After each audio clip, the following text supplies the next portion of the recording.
मजबूरी है फहद साहिब, वरना हर इंसान में इतनी तो सेल्फ रिस्पेक्ट होती ही है। बार बार अपनी तस्लीम पर फिर से आपके सामने आ जाती हूँ ढीठ बनकर। हूर ने सख्त लहजे में कहा, ओ तो तुम क्या चाहती हो, आजाद कर दूंगा तुम्हें। फहद ने हूर की तरफ गौर से देखा, जहाँ पर आजाद लफ्ज सुनकर साया लहर आया था, लेकिन फहद जो अपनी नफरत की इंतहा पर था, इसे कहाँ ये नजर आता। हूर का मुंह जोर से दबोच लिया गया, लेकिन ये तुम्हारी भूल है हुरैन बेगम। भूल जाओगे कभी सुख का पल भी मेरे जिंदा होते हुए तुम्हारी जिंदगी में आएगा। सोचना भी मत जैसे मैं अपनी जिंदगी गुजार रहा हूँ, महरूम रहा हूँ, तुम कैसे खुश रह सकती हो। तुम्हें भी एहसास होना चाहिए कि सब कुछ होते हुए भी महरूम रहना कितना तकलीफ देता है।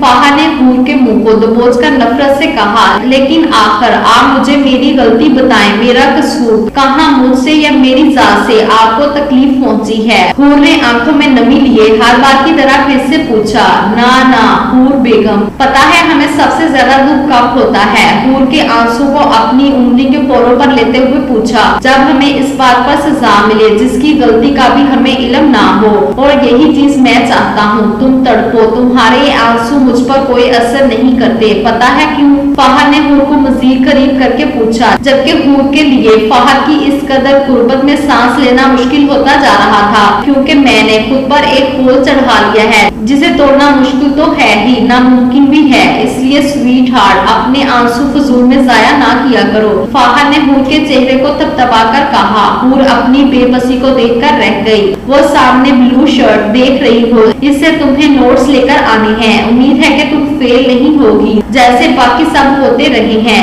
ग्रुप के लड़के ने सामने इशारा करके बताया, जो सीढ़ियों से ऊपर एक ग्रुप जिसमें 2-3 लड़के खड़े थे आपस में कुछ डिस्कस कर रहे थे, और फिर बेस्ट विशेस बोलता चला गया। अरे वो बस इतना सा काम था, मैं ऐसे ही डर रही थी, ये काम तो 2 मिनट में हो जाएगा मेरा। वाह अरे अल्लाह, क्या जहानत मिली मुझे। आसमान की तरफ देखकर हूर खुद से ही बातें करने लग गई। सुबह वाली एडवेंचर वाली लड़की को देखकर फहद की मुस्कुराहट मजीद गहरी हो गई और हूर की तरफ हाथ मिलाया, मगर हूर तो अपने ही ख्यालों में मगन थी। इसलिए फहद सीढ़ियों से नीचे उतरा जहां हूर आखिरी सीढ़ी पर खड़ी थी। हेलो हूर, फहद ने पास आकर खुद में मगर हूर को मुतवज्जे किया। एक दफा फिर से हूर यकदम अपने ख्यालों से निकली और पांव फिसल गया। बर वक्त फहद ने हूर को थाम लिया। फहद एक दफा फिर से हूर की शहद आंखों में खो चुका था। हूर तो खुद को जमीन पर लैंड करने का इंतजार कर रही थी और डर के मारे फहद की शर्ट को जोर से पकड़ा हुआ था। जब होश आया तो फहद ने जल्दी से हूर को साइड पर खड़ा कर दिया। हूर को शर्मिंदगी ने घेर लिया। आई एम सो सॉरी, मुझे पता नहीं चला और पांव फिसल गया। वेल थैंक्स अ लॉट, आपने बचा लिया, नहीं तो मेरा कुछ बचना नहीं था। हूर ने अपना दुपट्टा सेट करते हुए जल्दी जल्दी कहा, जबकि अंदर ही अंदर खुद को कोस रही थी। हूर की आवाज फहद को होश में लाई। मेरे ख्याल में आपको फिसलने का बहुत शौक है, ये सुबह से दूसरी दफा हो चुका। खैर तो है मोहतरमा, फहद ने मुस्कुराकर शरारत से कहा। अब ऐसी भी बात नहीं, मैं तो बस। उंगलियों को मरोड़ते हुए हूर ने कहा, जी जी आप तो बस फिसलना कम कर लें, लाजमी तो नहीं, हर जगह सहारा देने के लिए मैं हूँ। फहद ने मुस्कुराहट गहरी करते हुए कहा, मतलब क्या है आपका, मैं कौन सा रोज रोज गिद्दी पड़ती हूँ जो आप ऐसे बोल रहे। हूर ने नाक से मक्खी उड़ाई। ओके मान लेते हैं और कुछ। फहद ने आगे को झुककर मोदबाना अंदाज में कहा, हाँ हाँ हाँ, वैसे आप देखने में काफी सीरियस टाइप लगते हैं, लेकिन हो बहुत मजे के बंदे। हूर ने हंसकर कहा। फहद एक लम्हे के लिए तो हूर की हंसी में खोसा गया। क्या कोई हंसते हुए इतना प्यारा भी लग सकता है? बिल्कुल भी नहीं, कितनी मासूम बच्चों की सी हंसी है, हर फिक्र से पाक। फहद ने दिल में सोचा, एक्चुअली मुझे आपसे नोट्स लेने थे बिजनेस डिपार्टमेंट के। हूर ने असल बात बताई, लेकिन इसका क्या करना, आप तो सोशल डिपार्टमेंट से हो।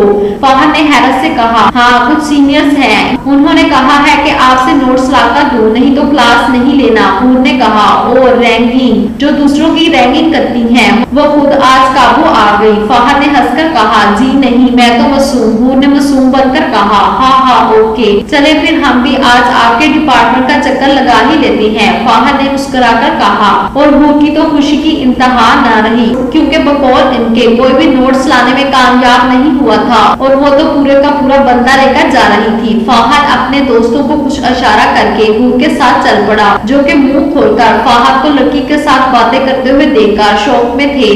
मामा पापा प्लीज मुझे छोड़कर ना जाएं, मामा मामा मामा। फाहद ने अपने मामा पापा को आवाज दी। फाहद की आवाज से हूर की नींद उड़ गई। फाहद बस बस कुछ नहीं हुआ, बस रिलैक्स। हूर ने फाहद के बालों में उंगलियां फेरते हुए कहा। फाहद बच्चों की तरह डर के मारे सुबड़ गया था। शायद ख्वाब में अपने माँ बाप को देख लिया था, क्योंकि अक्सर वो ख्वाब में डर जाता था। बीजान को लगता था कि अब बड़ा हो गया है तो ये डर भी खत्म हो गया होगा।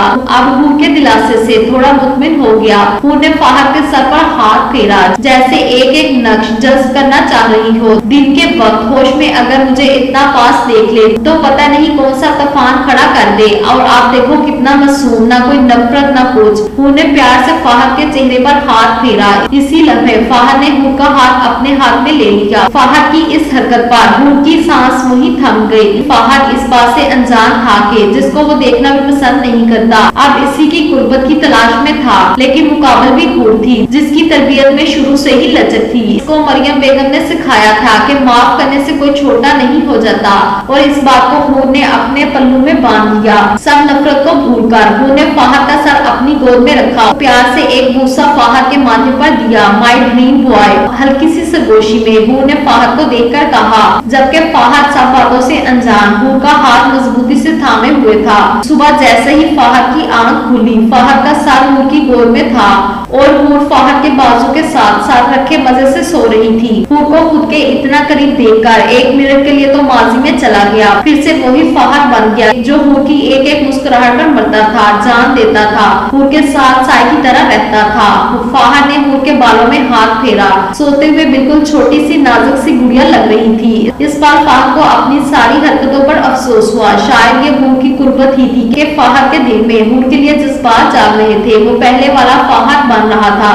मुझे ऐसे नहीं करना चाहिए था हूर के साथ, कितनी मासूम है ये, मैं इससे इसकी मासूमियत नहीं छीन सकता। हाँ मैं इसको इसका हक दूंगा, फाहद ने दिल में सोचा। और इसी सोच के जेरे असर फाहद हूर के चेहरे पर झुका, ताकि करीब से हूर की खुशबू खुद में बसा सके। मगर अभी हूर के चेहरे पर झुक रहा था कि यकदम फाहद को सब कुछ याद आने लग गया। एक एक पल कैसे इसने महरूमी में गुजारा, और जल्दी से बेड से उतर गया।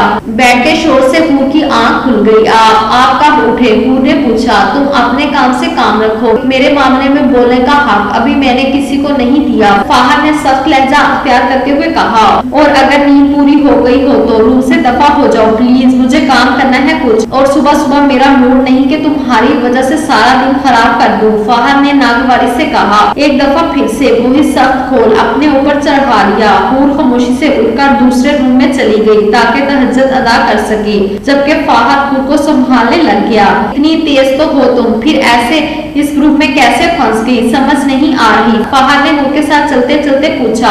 फाहद के ऐसे सवाल पर हूर ने घूर कर देखा। आपको मैं तेज लगती हूँ? डायरेक्ट मतलब क्या है आपका? हूर ने कड़े तेवर लिए पूछा। नहीं आप तो स्मार्ट हैं, तेज तो नहीं, फाहद ने मुस्कुराहट दबाकर कहा। आपको अल्लाह पूछे। हूर पैर पटकती आगे चल दी। हा हा हा, अरे मेरा मतलब वो नहीं था जो आप समझी। फाहद हंसता हुआ तेज तेज चलता हूर तक आया। जी बहुत अच्छे से जानती हूँ जो आप कहना चाह रहे थे, इतनी बच्ची भी नहीं हूँ, हूर ने नाक चढ़ाकर कहा। ओके दादी अम्मा, माफ कर दे, गलती हो गई, फाहद ने मुस्कुराकर कहा, जबकि हूर खुद को दादी अम्मा कहने पर तिलमिला गई। हाँ जी फरमाइए, आपने मुझे बुलाया था, कोई काम है? फाहद सीनियर ग्रुप के पास आकर रोबदार लहजे में बोला। जारी। मजीद नॉवेल्स के लिए हमारे चैनल को सब्सक्राइब और वीडियो को लाइक और शेयर जरूर करें। शुक्रिया।